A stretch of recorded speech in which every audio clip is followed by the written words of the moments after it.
Are you with us, Rich? I am. How are you?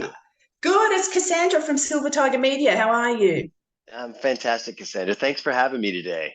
Oh, thanks so much for coming to chat to me. Now, I'll just start by firstly saying congratulations on the latest release, Boombox. It's absolutely killer. Um, so many big hits off it. Obviously, Sane and I Still Burn are doing so well. I'm really digging Purifier, though. Have you got a favourite? I do. I'm gonna have to always go with Sane because I just love the riff. It's such a fun riff to play live. I guess if I had to say what was my favorite song to listen to on the album, I would go with I Still Burn. I think it's a fantastic track. Has all the elements that I really love about Fozzy, and we've just brought all of them together in one track, which is great. A fantastic lyric and a great chorus melody and a big riff, but live every night, saying playing it every night. So that's a little sneak peek for us. We'll have that as our opening, I imagine. Yes, you absolutely will. Woohoo! It's fantastic. Do you think Purifier might get a run? Can I ask a Oh, sneaky question? it absolutely gets a run. Yes, Ah, yeah. yes. Very There exciting. I I, am. I I just, don't yeah. even. Sorry about that. That was me. I'm a dummy. I was like, I wondered why my image was a Oh, silhouette. Yay! there you Yeah, so are. Purifier, it's that we played quite a few tracks from the new album. And part of that is just our excitement about the new material. I mean, it's we with sharing the stage with Buck Cherry on this tour, where we get 75 minutes. Each band is playing Nice. 75 minutes, which is fantastic. So we'll get to play, I believe, 5 songs from the new album, which is just Oh, that's really fantastic. good. Yeah. Yeah, it still Brilliant. allows us to have 8 classic tracks from the previous releases. So it's a great set. We're really excited. Oh, do you think Relax will get a run? Oh, it absolutely is getting a run. Yeah, Ah, that's awesome. like if you were doing an interview with Jericho, he doesn't like to give away the set list, but you can go and look on the set list of the tour we That's just right. did in the UK. So why play coy? Yeah, so we play Vulture Club, we play Purifier, we play Sane, we play Arm. No, I Still Burn. Yeah, I mean we through 6 or 7 songs from the new record, which is fantastic. Look, I mean, it it's really is. You don't yeah. hear that so much now. Usually, you get a couple of new ones and then it's just back to the hits. But that's really great that we can see all that live. Well, we're kind of an anomaly in that all of our new albums are where the hits are. Um, we we it's strange because most of the bands that we have toured with and we become friends with, their first couple of records are where the big hits are, and then Mm. they start to make albums, and but not necessarily as strong as some of the other ones, at least commercially successful. For some reason, we've done this in reverse, and that our last album, Judas, was our biggest hit to date, Yeah, and so then good. we put thank you. And then of course, we had a song called Painless that was top 10 as Yeah. well. And I and then off the new album, we've got Nowhere to Run and I Still Burn. It's incredible for us to be able to say that as our career has grown, so is our success as far as tracks that react at radio and on our videos are getting incredible amount of views on YouTube Mm. and some playlists on some broadcast shows that still exist that play videos. And so yeah, I mean it would seem a little short-sighted when we have so much momentum on the new albums to focus in on just the older material. We try to find a balance because we Yeah. are a band that's been around for over 20 years. So you want to say thanks to the fans that have stuck with you through all of your ups and downs, Yeah, for and sure.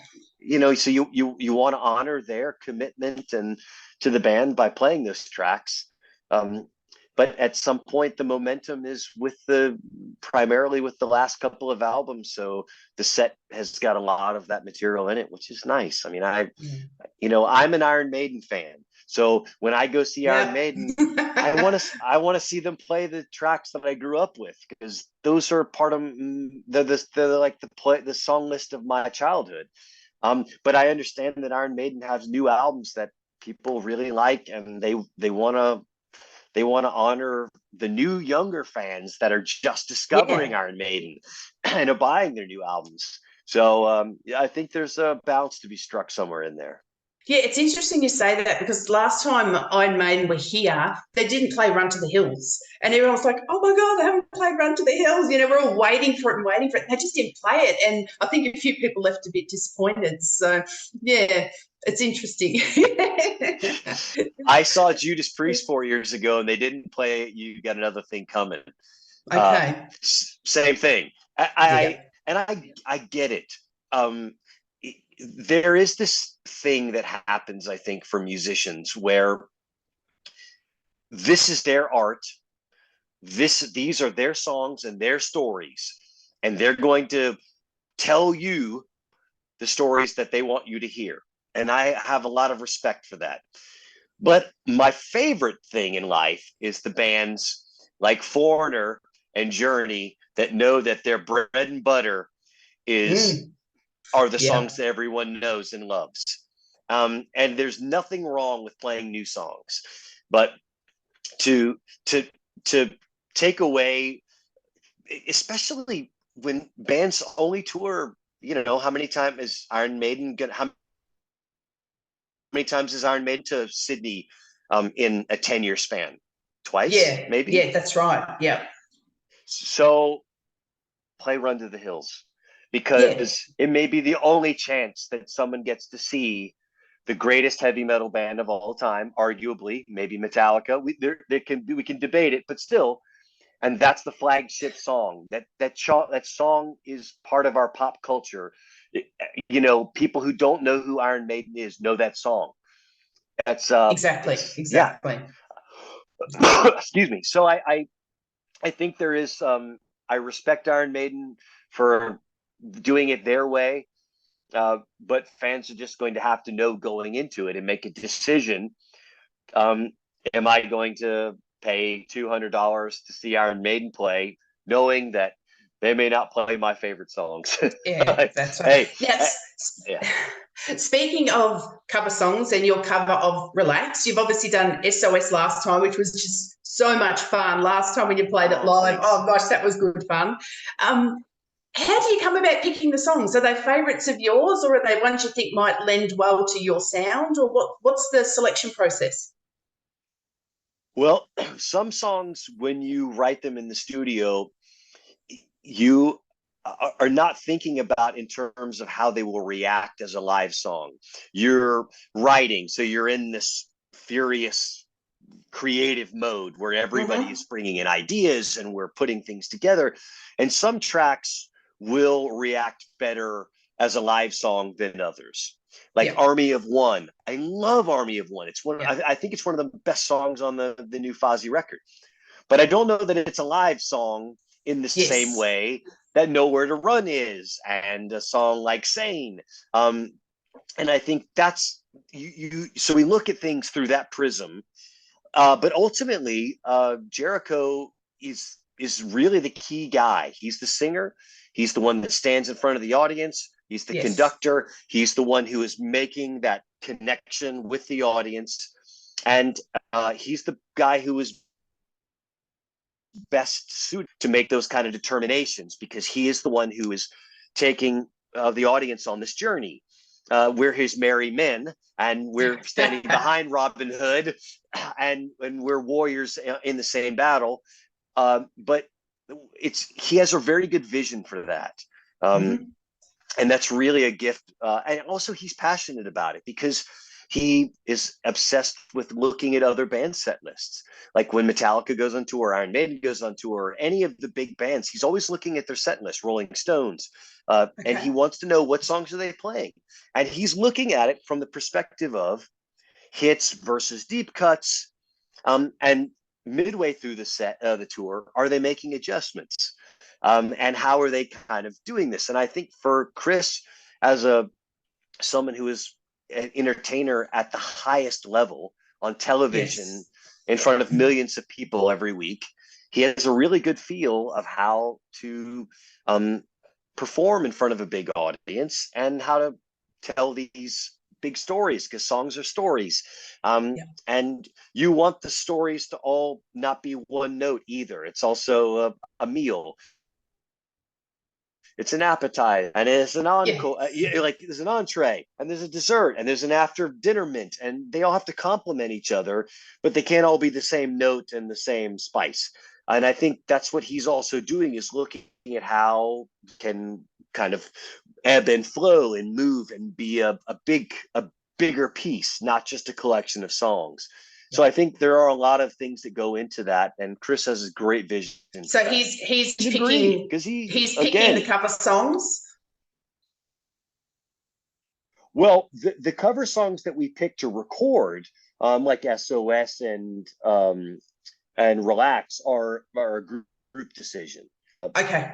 But but once they're on the album, we're not playing SOS. We played it last time, and we are playing Yep. Relax because it's on the new album.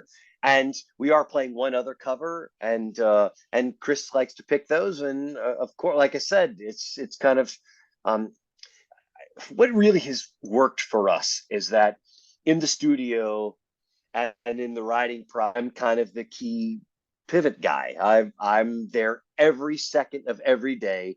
Nothing happens in the studio without Mm-hmm. me, and I'm the primary songwriter.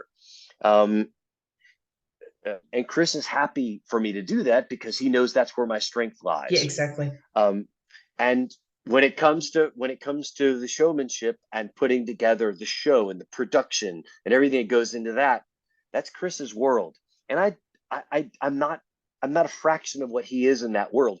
So we're very complementary puzzle pieces, and that we both give way in areas that we know that the other person has that strength, and so we kind of complete each other. That's why we've had such a great partnership for 23 years, is that neither one of us tries to, you know, play out of position, if that makes sense. Oh, A absolutely. great Yeah, a great team is everyone that knows where their strengths and weaknesses are, and we lean on each other to complement each other in those areas where we need help or where we can add help. Such a testament to, like you said, why you've been together for so long. But Relax is just, I just love it. The punchy drums that Grant brings, it's just amazing. It's just got such a, that heavy overtone to it. I can't wait to see it live. Thank you. I love it as well. It's a fantastic song. I have an '80s covers band that when Fozzy's not touring, I do, and that's where the idea came from. Because the '80s Okay. covers band, we don't do heavy metal. We just do MTV pop tracks and Yeah. stuff that was on the radio, and that's one of the songs we played. And Chris saw it and was like, "Oh, Oh. that's a Fozzy song. That's it. That's the song." And it is. It's. I mean, it's a heavy metal song that didn't a heavy metal song. It was just waiting for that interpretation with the big drums and the big Yeah. riff. And it's a party dance track, so it Perfect. lives in both worlds perfect way, which is it's so much fun. Yeah. Oh, okay. Now you're here in mere days. Obviously, you must be leaving pretty soon to head over here. Buck Cherry again. You've been here before with Buck Cherry. You have a great dynamic live with them. They must be a bit of fun. They're the greatest. They're such a fantastic band. The greatest people. I feel like we've toured with them in the States as well. They're just lovely people, and they're a great rock and roll band. We both live under the same tent, and yet we're different flavor, the same genre. Yeah. So I think dynamics and diversity between the two bands, that it feels like they complement without being the same, Yeah, um, exactly. which I always think is great. Every good package, there should be some dynamics and diversity between the bands so that the bands complement each other. I'll be watching them ever really excited. Now, in saying this, you don't have to name names, but is there a band that you just haven't gelled with when you've been touring? I don't so. For me, if I'm being 100% honest, I don't really care as much if a band are super talented as about how are they to travel with, respectful, are they nice people, do they treat the audience with respect, are they entertaining, what do they bring to the Yes. package, or if it's a band we're opening for, how do they treat us. There's always a the Buck Cherry Fozzy tour is a co-headline, so we share everything 50-50, same amount of set time, everything is split. But when we're the opening band, there's a hierarchy. We're Yeah. the headlining band gets to dictate the terms of everything because it's their show, and vice versa when Hmm. Fozzy's the headliner. So you have to find groups of people that understand how that works and perform in a respectful way, or it won't work. Yeah. Now, you and I are very similar vintage. We both obviously grew up with Karate Kid. Recently, I'm watching Cobra Kai, and I see Judas on there, and it was just so refreshing and so exciting. That must have been a lot of fun to have that come to fruition. Yeah, I mean, what an incredible bit of legacy pop culture that we were able to intersect with. And it turned out that the actor and Ralph Macchio were people who were aware of the song and aware of Chris through wrestling, loved the song and asked for permission to use it. And we were like, yes, Yes. please. I mean, there's some great music throughout the whole series. I'm a big fan of the series, and the Me music's too. terrific. But look, that just suited that scene so much as he bursts through the door and is singing Judas, and it was just so perfect. And yeah, just lots of nostalgia for me watching that show. Growing up with the original, Karate Kid and stuff. So it was It great to was, see you recognised. I mean, any band is lucky to have a career where you can wake up every day and you're a professional at doing this. And Yeah. then when your career intersects with other things that you're passionate about, it's like it's a dream come true. I mean, I'm a young kid who's neither one of my parents played music. It wasn't encouraged for me. It was just something I kind of found. Um, and I'm so passionate about it. And it's I've met all my heroes, and it's I mean, it's really a special thing, and I've never gotten numb to it yet. Yeah. Uh, I haven't gotten to the point where it seems like it was supposed to happen. I You don't take worked it for for it. granted. Yeah. Oh, I did, but this is there's so many talented musicians that I know that have never made it, and they've I the one thing that I will say that I did that a lot of other people didn't do, and that was when it got really hard and there's no money, and and it's like going to the summit of Everest. A lot of people just turn back Yeah. because it's uncomfortable and it's hard, and um I did have the benefit of growing up in a very kind of lower middle class um uh environment, because uh because I was just being a young musician. It's just poverty. It's like Yeah. you're struggling, and but it didn't seem that out of place for me. I didn't grow up with expensive things, and when I grew up, we didn't have air conditioning in our house, and I Yeah. lived in a hot environment. We had fans. We opened the windows. Yeah. Um, and it was an easier transition for me than other people because being uncomfortable sucks. It's just and there was a period of time where I didn't know it at the time, but later was told to me that I was homeless. I just thought that I was just a struggling musician.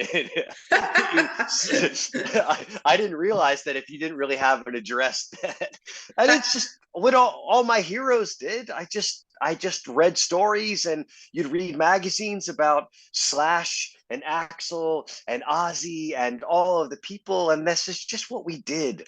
Um, and and how bad one of my favorite quotes is from that movie, The Untouchables. Yep. And Sean Connery says, "What are you prepared to do?" I just love that. It's like, what are you prepared to do? And I was just prepared to do anything. Um, and I have a moral code. It's not like I was willing to do things that I found ethically repulsive, but I was willing to sacrifice and I was willing to do things that other people just weren't willing to do. Yeah, They it's really turned. interesting. Excuse me.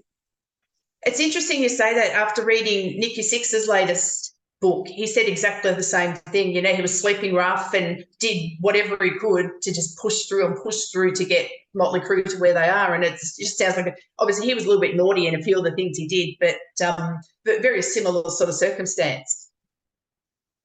I think it's a common thread for a lot of, and it's true for just, it's life. You want to start a plumbing company, you don't want to work, you want to work for yourself. You have to invest and you put all of the money you have into your business. Yeah. Like yourself, you want to be a journalist. It's like these things are hard. Like these, it's not to become the anchor on the 6 o'clock news on television. Yeah. People, whatever it takes to be these people. You don't just wake up and become Elon Musk. You don't just wake up and become Neil deGrasse Tyson. These people they've worked hard, really hard. Give up holidays and normalcies. It's an all-in proposition. And I love that. I love being dedicated to something. It gives me purpose. And I think that's why you've had lots of people who are depressed and sad in this business. And I think part of it is because people have expectations of what this is supposed to be like. And they think that once they get there, that things will just change. But really, life is life. And it really is. Life is just life. And if your goal is to be rich and famous and have things, and you think that will make you happy, well, it's a lot of times it just doesn't. It just changes your zip code and it changes your address and what kind of car you can drive, but it doesn't necessarily change the rest of it. I love playing guitar and I love playing music, and I've cried at a lot of concerts that I'm not playing at when I'm an attendee, because I'm emotionally connected to music. It means a lot to me. So when I'm making albums, there's times where I'm just sitting behind the mixing console and saying, I've just been a part of something great and I'm so proud of this, and I get emotional, and that's the payoff. I'm lucky that I'm comfortable. I can't afford excuse me, I can't afford a crazy lifestyle, but I live very comfortably playing guitar for a living, and that's a blessing. Doing what that's you love. I know, and I never thought that would be something that would happen for me. So as far as I'm concerned, I'm one of the lucky few people that have made it through the past and got to base camp 4 and said, okay, I'm going for the summit, and I've been standing up there as long as I can. And I love this business. I really do. And for those who say it's difficult, so is any job. That's just life. Things are difficult, and nothing worth having is easy. Exactly. Now, I've got pages of questions, but obviously we're going to run out of time very soon. I will ask, what's your favourite song to play live? I like Enemy a lot because we do this great guitar solo section, which is a lot of fun. My favorite riff to play live is Sane, because I think it's a fantastic riff. Nowhere to Run is a fantastic riff. I really like Relax. I mean, Relax is so much fun. There's a great moment in the song after the breakdown where it just has this moment of quiet and then just and explodes. It's like, it's one of my favorite moments of the set. So, I would probably have to say, if I had like to pick one, would be Sane, just because the riff is so much fun to play. It's such a unique riff. It's this groovy southern metal riff on top of this big drum beat, and it's fun. Yeah. Right. Well, look, I'm almost out of time, but look, thank you so much for chatting today. And I just cannot wait for next Friday night. I'll be front row in Melbourne, so look out for me. I'll give Oh, you a little great. wave. Thank you. It'll be so great to see you. I really do appreciate your time with me today. And I'm so excited to come over for the tour. I mean, it's a real dream come true. Anytime I can leave my hometown and travel across the Yeah. world to play guitar for incredibly, I mean, the atmosphere at the Australian gigs is always the best. Yeah. It It's was just, so much fun last time. yeah, it really is. And I mean, again, I could play in front of a small crowd of people who just sat there and clapped afterwards and still be happy. But the fact that we Yeah. play these incredibly packed rooms in front of such great atmospheric fans, it's going to be a privilege. And I'm looking forward to seeing you then. Thank you so much, Rich. Have a great flight. We'll see you soon. Okay. Thanks a lot. I look Thank forward to it. you. See you then. Bye. Thanks. Bye.